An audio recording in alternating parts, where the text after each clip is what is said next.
یہ بات نہیں ہوگی، یہ تو ہے ہمارے عقیدہ۔ اگر آپ ہمیں اجازت نہیں دیں گے کسی اور عبادت کی تو پھر آپ کو بھی اجازت نہیں ہوگی۔ ہم یہ آپ کو اجازت دیں گے کہ حجت جو چیز ہوتی ہے وہ فریق مخالف کا قول کسی بات کے لیے حجت ہوتا ہے۔ فریق مخالف کا قول جو ہے جب بھی کوئی بات کی جاتی ہے تو فریق مخالف کا قول جو ہے وہ اس معاملے میں حجت ہوتا ہے۔ جو بات ہم کریں گے تو آپ جو بات مانا ہمارا کوئی یہ کہہ سکتے ہو آپ کہ بھئی دیکھو آپ کی بات کو جو ہے وہ ہم بھی قبول کرتے ہیں، یا میں جو بات کروں تو ہم کہہ سکتے ہیں کہ بھئی آپ کی بات کو ہمارے بھی قبول کرتے ہیں۔ خصم کا قول حجت ہے، تو بطور خصم کے قسم کی مسلم نہ ہو، قسم کی مسلم نہ ہو، جی یہ قسم کی مسلم نہ ہو، اس کے ساتھ کوئی واسطہ نہیں، وہ قوم کا پتہ ہے، وہ قوم کے بارے کا مسلم کو دلیل بنایا ہی نہیں جا سکتا جب اسے تسلیم ہی نہیں کرتا۔ ایک منٹ بات سنو، مانا یہ ایک دنیا میں مشہور ہے کہ فلان آدمی جو بندی ہے، دنیا میں مشہور ہے کہ فلان آدمی اہل حدیث ہے، وہ قول پیش کیا جائے گا، وہ قول پیش کیا جائے گا کہ فلان آدمی جو ہے وہ اہل حدیث ہے، دنیا اس کو جانتی ہے۔ جب آپ کے سامنے ایک بات سنی آپ کی مرضی ہے اس کو مانے یا نہ مانے، حضرت مگر دنیا کو تو معلوم ہے کہ یہ فلان آدمی اہل حدیث ہے، فلان آدمی جو ہے وہ دیوبندی ہے۔ جی میں عرض کرتا ہوں ایک بات سنیے، ہر فریق اپنے مسلمہ اصول کے مطابق بات کرے گا، جب بات آئے گی تو مناظرے کے دوران جواب بھی ہو جائے گا، اس پر وقت صرف کرنے کی زیادہ ضرورت نہیں ہے۔ اب چلتے ہیں آگے، میرے خیال سے چونکہ مدعی آپ ہیں، یہ عقیدہ آپ کا ہے، آپ اس عقیدے کو ثابت کر رہے ہیں، تو جو عقیدہ ثابت کرتا ہے وہ مدعی ہوتا، اور میری حیثیت مدعا علیہ کی یا سائل کی، تو میں آپ سے گزارش کروں گا کہ 10 منٹ کا وقت بھی طے ہو چکا ہے، باقی باتیں بھی طے ہو چکی ہیں، تو گفتگو کا آغاز کیا جائے۔ تو آپ اپنے 10 منٹ کا آغاز کر لیں، اس وقت جو ہے وہ 10:40 ہوئے، تو پھر 3 گھنٹے بعد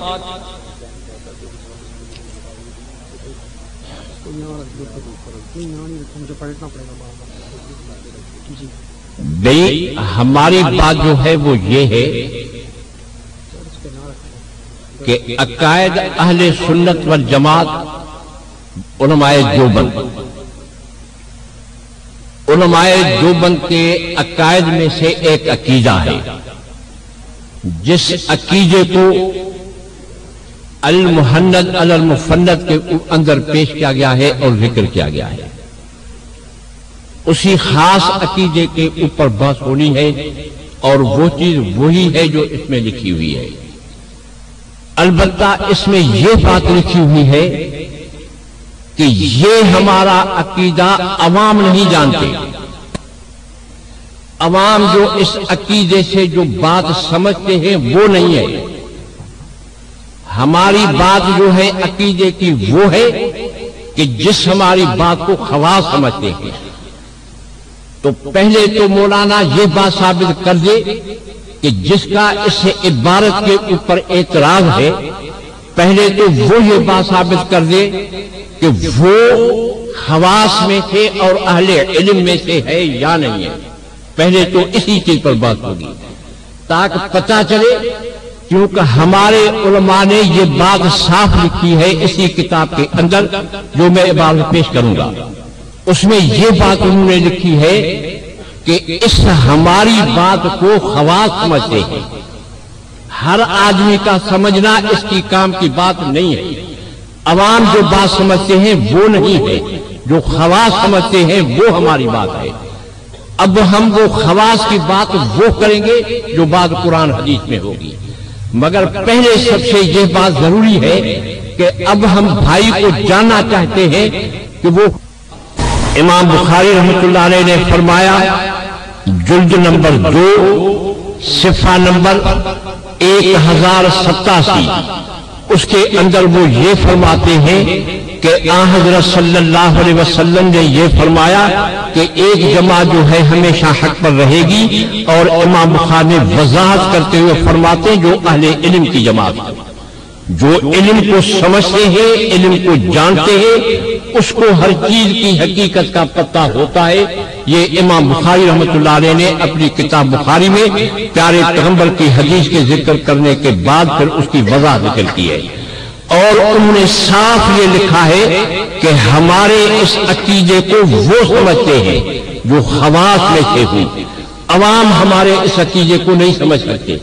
تو اب ہمیں پہلے تو یہ بات معلوم کرنی ہے کہ ہمارے سامنے جو مولانا ہے اور جو ہمارے ساتھ گفتگو کرنا چاہتا ہے وہ پہلے خواص میں سے ہے یا نہیں ہے۔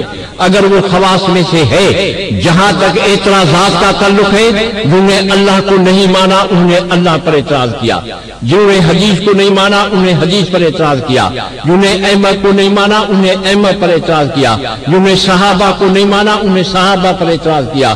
یہ تو ابتدا سے لے کر کے آج تک بات آئی رہی ہے، بلکہ قرآن کریم کے اوپر بھی امام بخاری رحمۃ اللہ علیہ نے حضرت ابن عباس رضی اللہ تعالی عنہ سے وہ اعتراضات نقل کیے ہیں جن لوگوں نے قرآن کریم پر اعتراضات کیے ہیں۔ جلد نمبر 2 کے اندر حضرت ابن عباس سے وہ اعتراضات نقل کیے ہیں جو لوگوں نے قرآن کریم کے اوپر اعتراضات کیے ہیں۔ علماء دیوبند تو اپنی جگہ پر رہے، مگر انہوں نے صاف یہ بات لکھی ہے کہ خواص ہمارے اس بات کو سمجھتے ہیں، عوام ہماری اس بات کو نہیں سمجھتے ہیں۔ تو اگر مولانا خواص میں سے ہے، مجھے تو دوستوں نے منع کی کہ بابا تم نہیں جاؤ، وہ تو ابھی پڑھ رہا ہے، ہم تو اللہ کے فضل سے 76 برس ہماری عمر ہے، 50 برس ہم نے اللہ کے فضل سے پڑھایا ہے۔ اب ہم مولانا سے یہ پوچھنا چاہتے ہیں کہ اگر آپ خواص میں سے ہے تو بخاری شریف کے صفحے نمبر 2 پر اَوَ مُخْرِجِيَّهُمْ، اس کے لیے یہ آپ بتائیں کہ یہ صیغہ صفاتی ہے، یہ اس کے بعد جو ہے مبتدا کے اول قسم میں سے ہے یا مبتدا کے ثانی قسم میں سے ہے۔ ایک یہ بات پوچھتا ہوں، دوسری یہ بات پوچھتا ہوں کہ قرآن کریم کے اندر اللہ فرماتے ہیں الحمدللہ رب العالمین، رب العالمین کو بھی جر ہے، اللہ کو بھی جر ہے، عربی کے قانون کے مطابق یہ آپس میں صفت موصوف ہے اور یہ صفت نہیں بن سکتی قانون کے مطابق۔ قانون یہ ہے کہ صیغہ صفاتی ہو، جس وقت میں اپنے معمول کی طرف اس کی اضافت ہوتی ہے تو اس وقت میں وہ فائدہ جو ہے تخفیف کا دیتا ہے، جب وہ تخفیف کا فائدہ دیتا ہے تو یہ اللہ کی صفت کیسے بن سکتی ہے اور وہ جر کیسے ہے؟ پہلے وہ یہ بات ثابت کر دے کہ میں خواص میں سے ہوں، پھر ہمارے عقیدے کو وہ سمجھے، کیونکہ عقیدے کے اندر یہ بات لکھی ہوئی ہے کہ ہمارے اس عقیدے کو سمجھنے والے وہ ہے جو خواص میں سے ہوں۔ اگر مولا خواص میں سے ہے تو بتائے کہ یہ صیغہ صفاتی، یہ جو ترکیب اس کی کس طرح سے ہوگی۔ اَوَ مُخْرِجِيَّهُمْ، یہ بخاری شریف کی عبارت ہے کہ اس کے اندر یہ ہے کہ اَوَ مُخْرِجِيَّهُمْ، مانا یہ مبتدا کا ثانی قسم ہے یا مبتدا کا پہلا قسم ہے۔ اگر ثانی قسم ہے تو ثانی قسم کس چیز کا نام ہے، اور یہ بات بتا دے کہ اگر ثانی قسم ہے تو ثانی قسم کی کیا ضرورت ہے نحوی کو، یہ پہلے جواب دے لے، ہم سمجھ جائیں گے کہ یہ خواص میں سے ہے۔ کیوں کہ ہمارے دوستوں نے مجھے آج سختی سے منع کی کہ بھئی وہ تو ابھی پڑھنے والے ہیں، وہ ہماری زبان کے اندر کہتے ہیں کہ اگر خربوزہ کاتی کے اوپر گرا پھر بھی خربوزے کو نقصان، اگر کاتی خربوزے کے اوپر گری پھر بھی خربوزے کو نقصان، آپ کو تو ہر حالت میں نقصان ہوگا، کیونکہ وہ لوگ کہیں گے تم نے بچے کے ساتھ ایک بات کی ہے، مجھے روکا لیکن میں نے کہا نہیں، میں جاؤں گا۔ یہ ہمارے علماء دیوبند کی عزت ہے، لوگوں کو پتہ چلے کہ علم کس چیز کا نام ہے۔ اور جب امام بخاری فرماتے ہیں اور نبی صلی اللہ علیہ وسلم سے فرمایا کہ ایک جماعت جو ہمیں ہمیشہ حق پر رہے گی وہ جماعت ہوگی، امام بخاری نے فرمایا جو اہل علم کی جماعت ہوگی۔ اگر مولانا خواص میں سے ہیں اور ہمارے عقیدے کو وہ سمجھ سکتے ہیں تو پھر اس کے بعد وہ بات کرے، پھر ہم آپ کو سمجھائیں گے کہ جیسے حضرت ابن عباس رضی اللہ تعالیٰ عنہ نے جن لوگوں نے اعتراض کیا قرآن کریم کے آیتوں کے اوپر تو حضرت ابن عباس خواص میں سے جواب دیا، حضرت عبداللہ بن عمر کے اوپر حضرت عثمان غنی کے لیے اعتراض کیا گیا، حضرت علی شیر خدا کے اوپر اعتراض کیا گیا، حضرت عبداللہ بن عمر نے اس کو جواب دیا کیونکہ وہ خواص میں سے ہے، وہ قرآن اور حدیث کو پوری طرح سے سمجھتے ہیں اور قرآن کریم اور حدیث کے سمجھنے کے لیے پوری مہارت مہارت ہونی چاہیے اور سب چیزوں کے اوپر نظر ہونی چاہیے. اور یہ قاعدہ ہے المانا تحت ترکیب الترکیب تحت المانا. ترکیب اس وقت میں سمجھ آتے، مانا اس وقت میں سمجھ میں آتے جب ترکیب کو سمجھے، اور ترکیب اس وقت میں سمجھ میں آتی جب مانا کو سمجھے. لہذا گفتگو کرنے کی بات تب ہوگی بعد میں چل کر کے. پہلے یہ مولانا ثابت کر دے کہ میں خواص میں سے ہوں اور قوانین کو میں جانتا ہوں، پھر اس کے بعد کیوں علماء نے یہ صاحب بات لکھی ہے اسی عقیدے کے بارے میں. جس عقیدے کے متعلق ہمارا گفتگو ہے اس عقیدے کے معاملے میں انہیں صاحب بات لکھی ہے کہ بھئی یہ ہماری بات کو وہ سمجھیں گے جس طرح سے عوام سمجھتے ہیں وہ نہیں.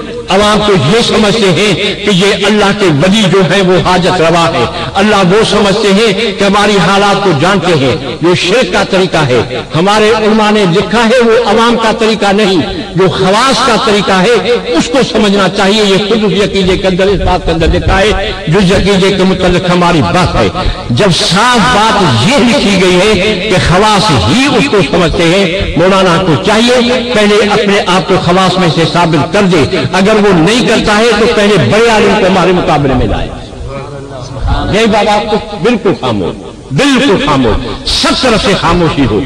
نہ ہماری طرف سے کوئی سبحان اللہ کہے، نہ ہماری طرف سے کوئی ہنسی کی بات کرے، نہ کسی اور کی طرف سے کوئی ہنسی کی بات کرے.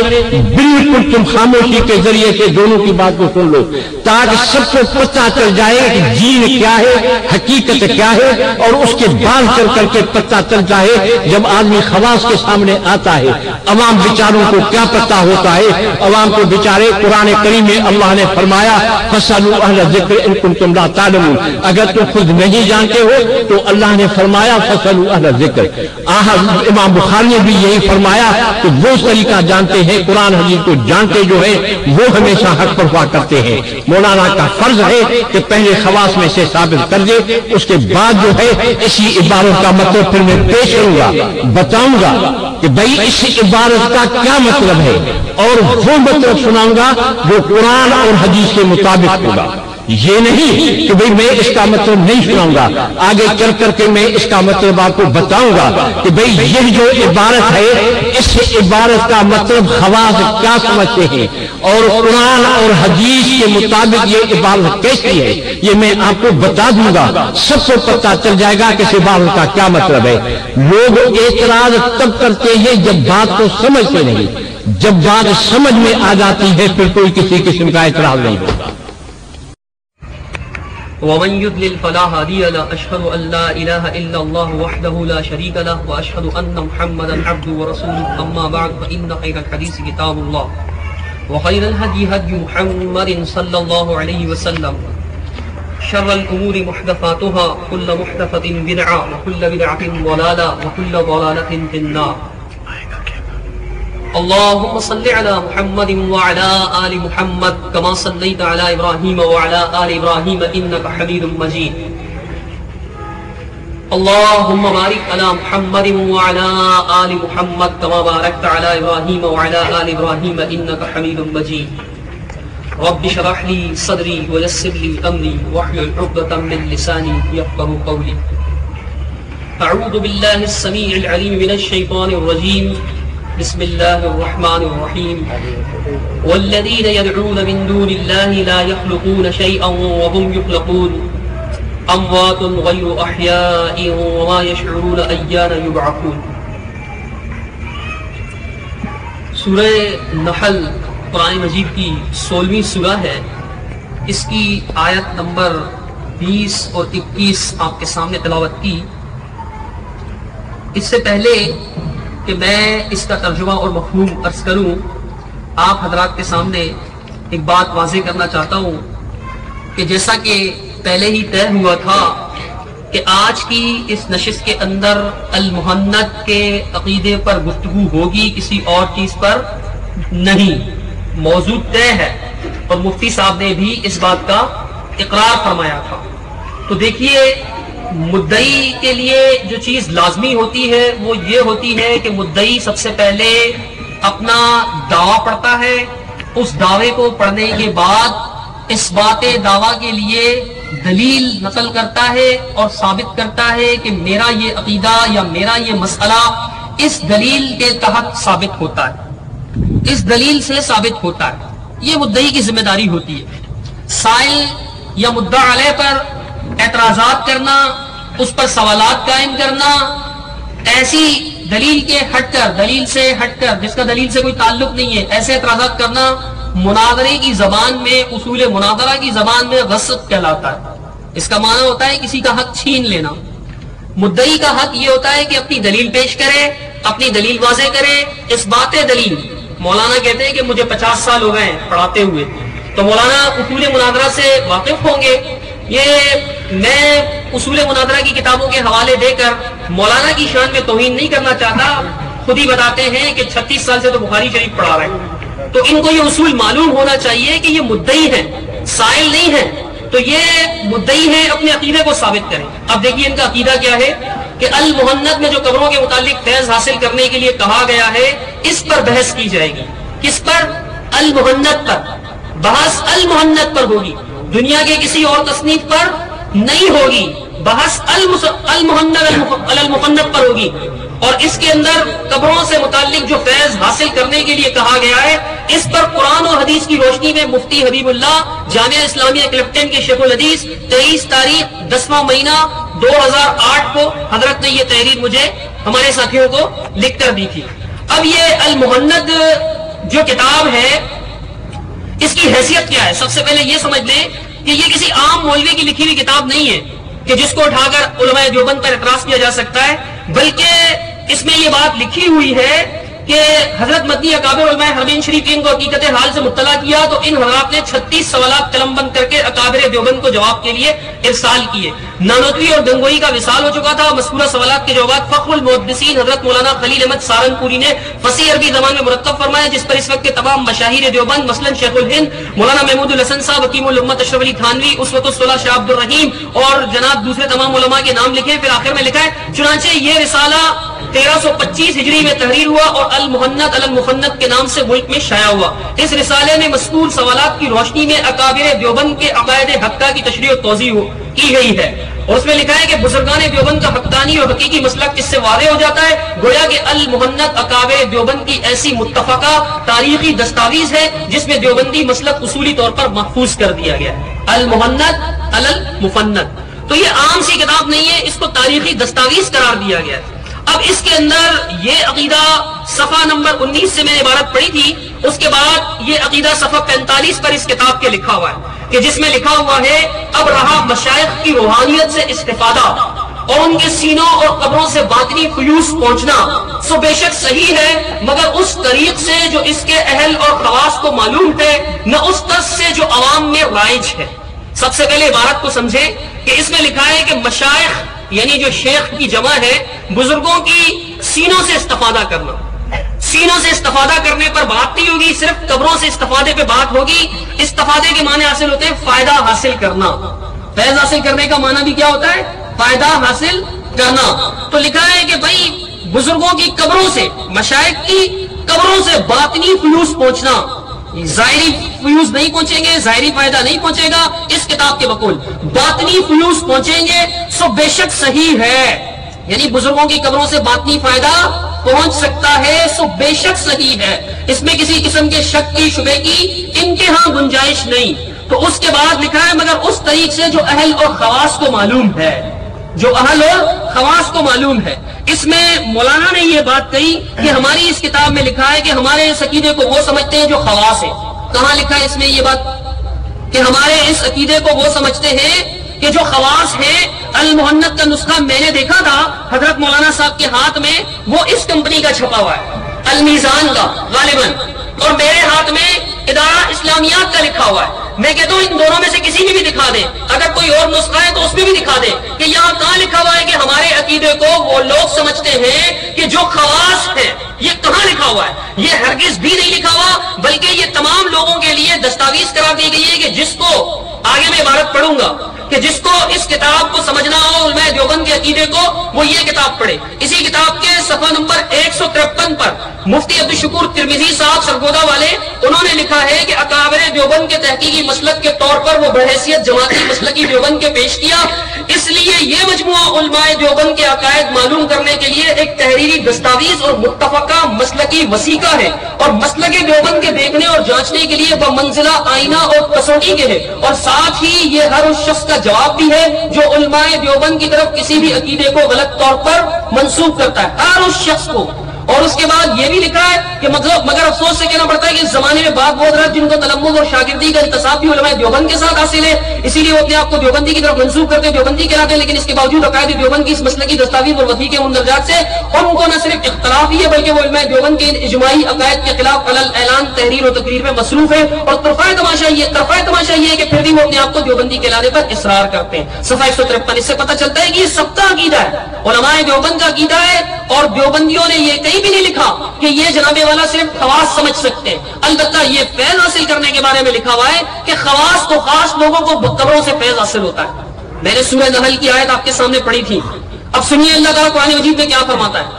اللہ رب العالمین نے فرمایا کہ والذین یدعون من دون اللہ، کہ جن لوگوں کو پکارا جاتا ہے اللہ کے سوا، لا یخلقون شیئا وهم یخلقون، انہوں نے کوئی چیز پیدا نہیں کی، وہ تو خود مخلوق ہے، پیدا کیے گئے۔ اموات، اللہ نے کیا فرمایا؟ اموات، کیا فرمایا؟ اموات، اموات کس کو کہتے ہیں؟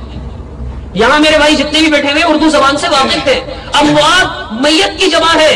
اموات کس کی جمع ہے؟ میت کی، مردوں کو کہتے ہیں نا۔ اللہ نے کیا فرمایا؟ اموات، مردہ ہے۔ اللہ نے مردہ کہہ دیا، بات ختم ہو گئی۔ مردہ کبھی زندہ ہوتا ہے؟ نہیں، لیکن آگے اللہ نے مزید وضاحت کر دی، ہو سکتا ہے کسی کوڑ وغس کے سمجھ میں نہ آئے۔ اللہ نے فرمایا غیر احیاء، زندہ بھی نہیں ہے، مردہ ہے، زندہ نہیں ہے۔ اور جو مردہ ہے، زندہ نہیں ہے، ان کے بارے میں اللہ نے کیا فرمایا؟ وما یشعرون ایان یبعثون، انہیں تو یہ تک شعور نہیں ہے کہ قیامت کے دن کب اٹھائے جائیں گے۔ تم کہاں ان سے فیض حاصل کرنے پہنچے ہو؟ ان کی قبروں پر جا کر تم فیض حاصل کرنا چاہتے ہو، فائدہ حاصل کرنا چاہتے ہو؟ سورہ نحل میں مکی سورہ ہے، 16ویں سورہ ہے قرآن مجید کی، 20ویں 21ویں آیت ہے۔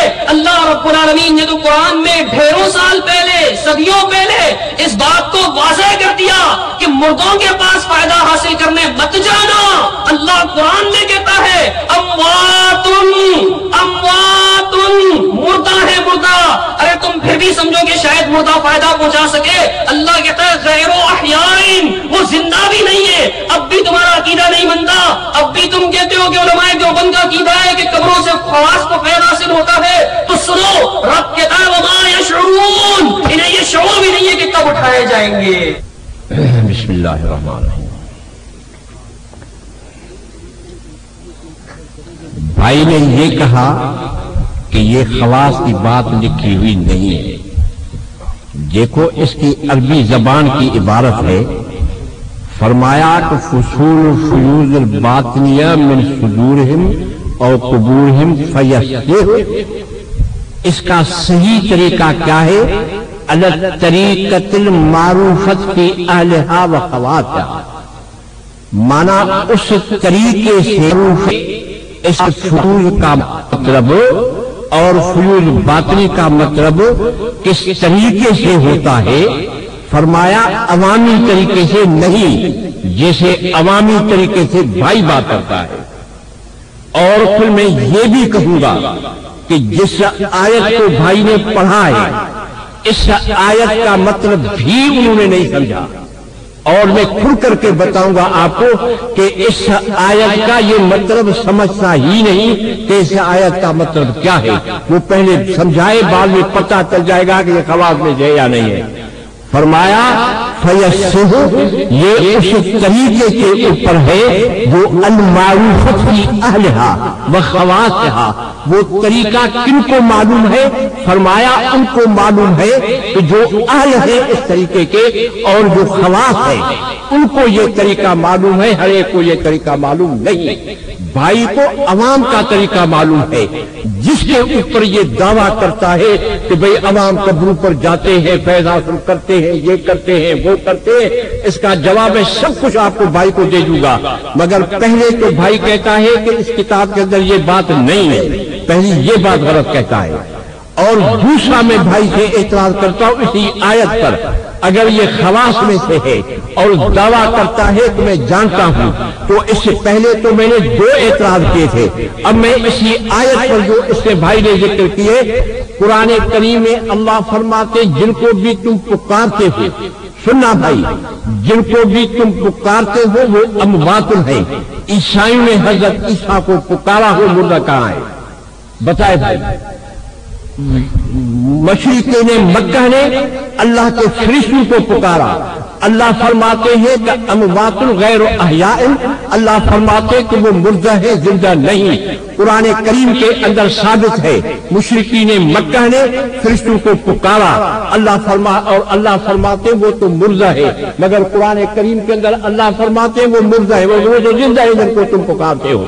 اس آیت کا پہلے مطلب سمجھاؤ، پھر میں سناتا ہوں آپ کو، میں نے کہتا ہوں کہ آپ ان چیزوں کو سمجھتے نہیں ہو، پھر میں بتاتا ہوں آپ کو، قرآن کریم میں اللہ تبارک و تعالیٰ نے حضرت صلی اللہ علیہ وسلم کو فرمایا انک میت، پیارے پیغمبر سے فرمایا کہ انک میت، آپ میت ہیں، پیارے پیغمبر تو زندہ ہیں، ان کو انک میت کیوں کہا گیا؟ حضرت قرآن کریم میں اللہ نے فرمایا انہم میتون، یہ سارے کافر جو ہیں وہ بھی مردہ ہے، وہ تو زندہ ہے، اللہ نے ان کو میت کیوں فرمایا؟ پیارے پیغمبر کو بھی اللہ فرماتے میت، جن کو تم پکارتے ہو ان کو بھی اللہ فرماتے میت، حالانکہ وہ تو زندہ بیٹھے ہوئے ہیں۔ پہلے مولانا یہ بتائے کہ قرآن کریم کی آیت کا مطلب کیا ہے، پھر یہ استدلال کرے کہ قبروں کا معاملہ کیا ہے کیا نہیں ہے۔ اللہ نے یہ میں بتلاؤں گا، یا تو مولانا یہ بتلائے کہ اس کا مطلب کیا ہے، یا جو خواص میں سے وہ بتلائیں گے کہ قرآن کا مطلب کیا ہے۔ اللہ فرماتے الذین یدعون، جن کو بھی یہ قانون کے مطابق یہ اس سے موصول کا ہے، اس سے موصول فائدہ دیتا ہے عموم کا، عموم کا مطلب یہ ہوا کرتا ہے کہ جن کو بھی تم پکارتے ہو اللہ سب کے لیے فرماتے ہیں وہ اموات ہے۔ اللہ نے اپنے نبی کے لیے فرمایا انک میتون، اللہ نے کافروں کے لیے فرمایا انہم میتون، اللہ نے ان کے لیے فرمایا، فرشتوں کے لیے فرمایا جن کو تم پکارتے ہو وہ بھی مردہ ہے، وہ مردہ کہاں ہے؟ وہ تو بیٹھے ہوئے آسمانوں کے اوپر۔ اللہ فرماتے حضرت عیسیٰ کو جن تم پکارتے ہو وہ بھی مردہ ہے، وہ کہاں مردہ ہے؟ وہ تو زندہ بیٹھے ہوئے۔ اس کا مطلب یہ ہوا کہ اس آیت کا اس سے مطلب سمجھا ہی نہیں ہے کہ قبروں کے اندر کیا ہے کیا نہیں ہے اور کیسا معاملہ ہے۔ اللہ فرماتے ہیں وَمِن دُونِهِمْ بَرْزَخٌ إِلَىٰ يَوْمِ يُبْعَثُونَ، قبروں کے اندر کیا معاملہ ہے اللہ نے فرمایا یہ برزخی معاملہ ہے، ان چیزوں کو میں جانتا ہوں کیا حقیقت ہے کیا حقیقت نہیں ہے۔ اب وہ پہلے دو سوال کیے، اس کا جواب نہیں دے رہا، پتہ تو چل جائے کہ وہ بھئی خواص میں سے ہے یا نہیں۔ فرمایا المعروفۃ الخواص، جو ان چیزوں کو مشہور خواص میں اس کے مطلب کو خواص سمجھتے ہیں۔ اور یہ یاد رکھو میں بھاگنا نہیں چاہتا ہوں، انشاءاللہ روزانہ آپ گفتگو کریں، میں ہر دن کے لیے تیار ہوں، مگر یہ طریقہ ہوگا کہ پہلے ثابت کر دے کہ خواص میں سے ہے یا نہیں ہے، اور اسی قرآن کی آیت کا مطلب بھی بتلائے جو خود قرآن کی پڑھی ہے۔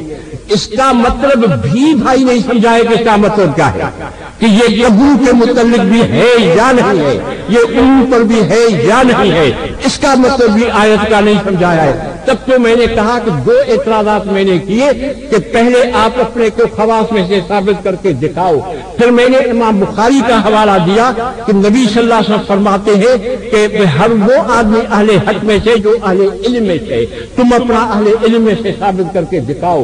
پھر میں نے وہ حوالہ دیا کہ دیکھو یہ اعتراضات سب پر ہوتے ہیں، قرآن پر لوگوں نے اعتراضات کیے، امام علماء دیوبند تو اپنی جگہ پر رہے، حضرت ابن بخاری شریف کو دیکھو 6 اعتراض کرتے ہیں قرآن کریم کے آیتوں کے اوپر، مگر ابن عباس اہل علم میں سے ان کے جواب دیتا ہے، حضرت عبداللہ بن اہل علم میں سے اس کا جواب دیتا ہے۔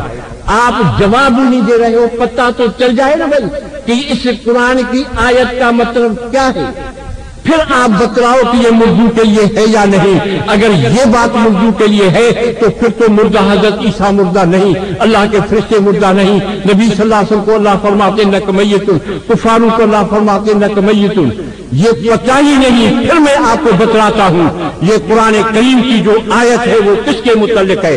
اللہ لا الہ الا هو الحی کے مقابلے میں ہے. آپ نے اس کے مطلب کو سمجھا ہی نہیں ہے. جب نہیں سمجھا ہے تب تو یہ ہم سر جو ہے وہ اسی بنیاد پر مارتے ہیں کہ آپ کو پہلے علم ہونا چاہیے کہ بھئی حقیقت مسئلے کی کیا ہے, پھر میں آپ کو سمجھاؤں گا کہ بھئی اس کا مطلب کیا ہے.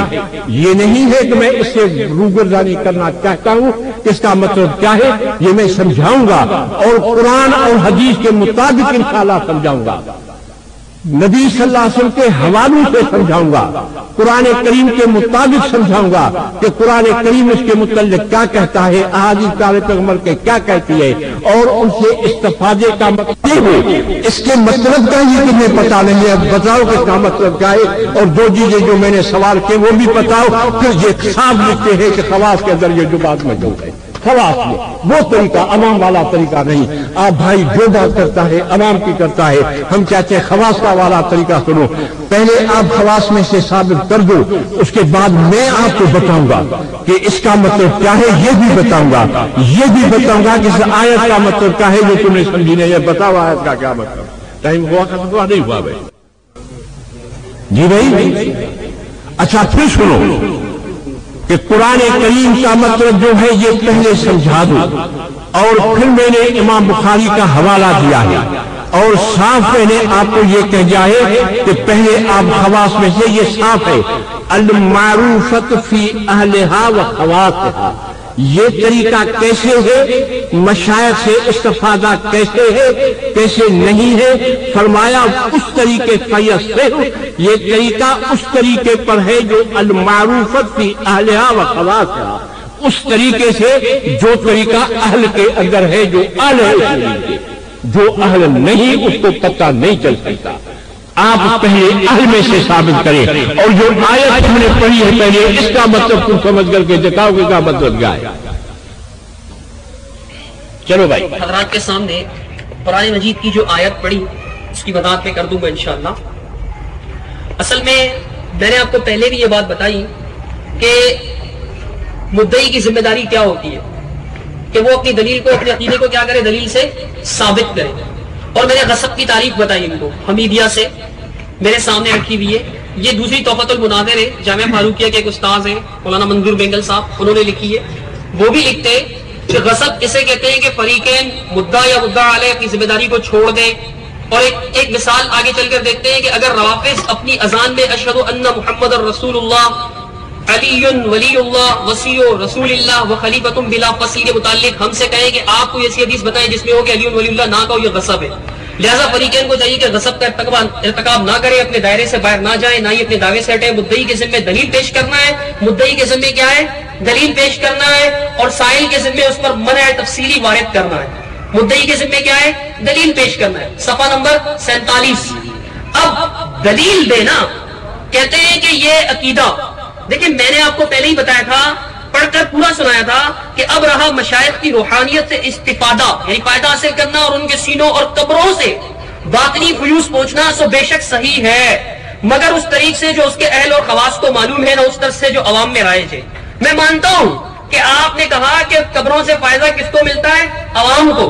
عوام کو نہیں ملتا, آپ نے یہی کہا ہے. آپ کی کتاب میں لکھا ہے خواص کو ملتا ہے. میں نے یہ بھی کہا کہ ظاہری نہیں باطنی فائدہ ملتا ہے, کہا تھا نا بھائیوں, آپ نے سنا تھا نا. تو میں آپ سے یہ پوچھنا چاہتا ہوں کہ عوام کو جو فیض ملنے کا عقیدہ آپ نے بنایا کہ عوام کو قبروں سے فیض حاصل ہوتا ہے, اس کی دلیل کیا ہے مولانا؟ اسی کی دلیل پوچھ رہا ہوں کہ عوام کو کیسے حاصل ہوتا ہے, عوام کو نہیں ہوتا تو خواص کو کیسے حاصل ہوتا ہے. وہ خاص دلیل پیش کرو قرآن کی جس سے یہ ثابت ہو, یا وہ خاص متواتر حدیث پیش کرو, قطعی دلیل, قطعی ثبوت, قطعی دلالہ, کہ جس میں یہ بات ہو کہ جناب عوام کو تو نہیں لیکن علماء کو قبروں سے فائدہ حاصل ہوتا ہے. لیکن مولانا صاحب باوجود یہ کہ فرماتے میں 50 سال سے پڑھا رہا ہوں, غصب کیے جا رہے ہیں, 10 سے زیادہ سوالات پڑھے, اور پھر ایک مقام پر فرماتے ہیں کہ جناب عوام کے طریقے پر آیت پڑھتا ہے. میں حضرت کی بہت عزت کرتا ہوں، بہت احترام کرتا ہوں 2 وجہ سے. ایک تو یہ کہ استاد حدیث ہے اور پھر بخاری شریف کے استاد ہیں، کوئی معمولی آدمی نہیں ہے، شیخ الحدیث ہے. اور دوسری اس وجہ سے کہ عمر میں مجھ سے بڑے بھی ہیں، ہر لحاظ سے مجھ پر لازم ہے کہ میں ان کا احترام کروں. لیکن ہمارے ہاں غلطی بتلانا احترام کے خلاف نہیں ہے. کہتے ہیں عوام کے طریقے پر آیت پڑھتا ہے، خواص کے طریقے پر پڑھو. آپ نے آیت پڑھی قرآن کی کہ وَمِن دُونِهِمْ بَرْزَخٌ إِلَىٰ يَوْمِ يُبْعَثُونَ. مولانا سورۃ المؤمنون آیت نمبر 100 وَمِن وَرَائِهِمْ بَرْزَخٌ. اس کو باہر نکالو، اس کو باہر نکالو، باہر نکالنے والے کھڑے ہو جاؤ. لکھا ہوا ہے عوام کے طریقے پر غلطی عوام سے بھی ہو سکتی ہے، غلطی عالم سے بھی ہو سکتی ہے. پھر مولانا نے 10 سوالات کی فہرست، مختلف سوالات 10 میں نوٹ کر سکا ہوں. مولانا سوال کرنا آج آپ کی ذمہ داری نہیں ہے، آپ کی ذمہ داری آج علماء دیوبند کے عقیدے کو دلیل سے ثابت کرنا ہے، ورنہ یہ مان جائیں گے کہ علماء دیوبند قبر پرستی کا عقیدہ رکھتے ہیں، یہ ثابت ہو جائے گا. اب کہتے ہیں آیت، حضرت بہت سارے سوالات کیے، میں اپنی طرف سے بہت ساری باتیں بتاؤں، شاید یہ میری باتیں مانے ہی نہیں. اب اس آیت کی تفسیر جو مولانا شبیر احمد عثمانی نے کی ہے، جن کو یہ شیخ الاسلام کہتے ہیں، تفسیر عثمانی میرے سامنے، وہ اس آیت کی تفسیر پڑھتے ہیں. مولانا کے بہت سارے سوالوں کا جواب اس میں آ جائے گا. میں نے ابھی دیکھی ہے، میں پہلے ہی دیکھ کر آیا. مولانا نے جتنے سوال کیے اس کا جواب آ جائے گا.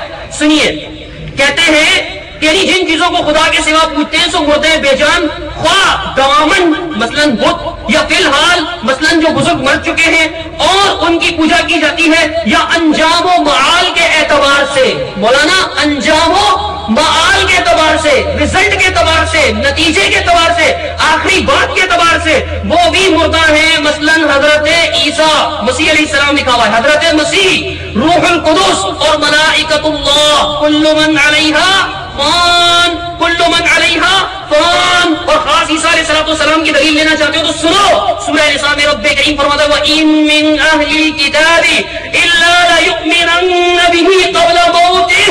عیسیٰ کی موت پر بھی دلیل معال کے اعتبار سے عیسیٰ بھی فوت ہونے والے ہیں، ملائکہ بھی، کل من علیہا فان، سب سب سب سوائے رب کریم کے، اور جن کو باس کر کے پرستش کرتے. آگے مولانا نے سوال پوچھا کہ عیسیٰ تو مردہ نہیں ہے. اللہ کہتا ہے عیسیٰ اگرچہ ابھی مردہ نہیں ہے، لیکن آپ کے تفسیر عثمانی میں لکھا ہوا ہے کہ آئندہ تو فوت ہوں گے نا، موت تو ان کو بھی آئے گی. بات کو سمجھے، جو مر چکے ہیں وہ فائدہ نہیں پہنچا سکتے. رب کا قرآن کہتا ہے وما یشعرون، انہیں شعور نہیں ہے. رب کا قرآن کیا کہتا ہے؟ انہیں شعور نہیں ہے. جب انہیں شعور نہیں ہے تو وہ فائدہ کیسے پہنچائیں گے؟ عوام کو ہی صحیح. اچھا، مرنے والے کی قبر پر ایک آدمی جاتا ہے فیض حاصل کرنے کے لیے، وہ عالم ہے یا جاہل ہے، وہ عامی ہے یا خاص ہے؟ قبر والے کو کیسے پتہ چلے گا؟ بتاؤ، جو قبر کے اندر مردہ پڑا ہوا ہے، بزرگ صحیح بات بزرگوں کی چل رہی ہے، بتاؤ اس بزرگ کو کیسے پتہ چلے گا کہ میری قبر پر فیض حاصل کرنے کے لیے جامعہ اسلامیہ کا شیخ الحدیث آیا ہے، یا اہل حدیث مدرسے کا ایک طالب علم جسے اللہ کبھی نہ قبر پر فیض حاصل کرنے کے لیے لے جائے؟ اسے کیسا پتہ چلے گا کہ شیخ الحدیث خود جامعہ اسلامیہ کے لیے تن تشریف لائے، یا ان کا کوئی شاگرد عقائد علم دیوبند پڑھ کے میری قبر پہ فائدہ حاصل کرنے آئے؟ کیسے پتہ چلے گا؟ اس سے تو علم غیب لازم آتا ہے، اور تم وہ فائدہ پہنچا سکتا ہے. حالانکہ تمہاری کتاب فتاوی رشیدیہ کے اندر اس عقیدے کے بارے میں کیا لکھا ہوا ہے سنو. اس کے اندر لکھا ہوا ہے صفحہ نمبر 64، فتاوی رشیدیہ ادارہ اسلامیات کی چھپی ہوئی، اس کے اندر لکھا ہے اولیاء اللہ کی نسبت یہ گمان کرے کہ خود عالم و متصرف ہے، یا یہ گمان و زوم کرے کہ خدا نے ان کو علم و تصرف دیا.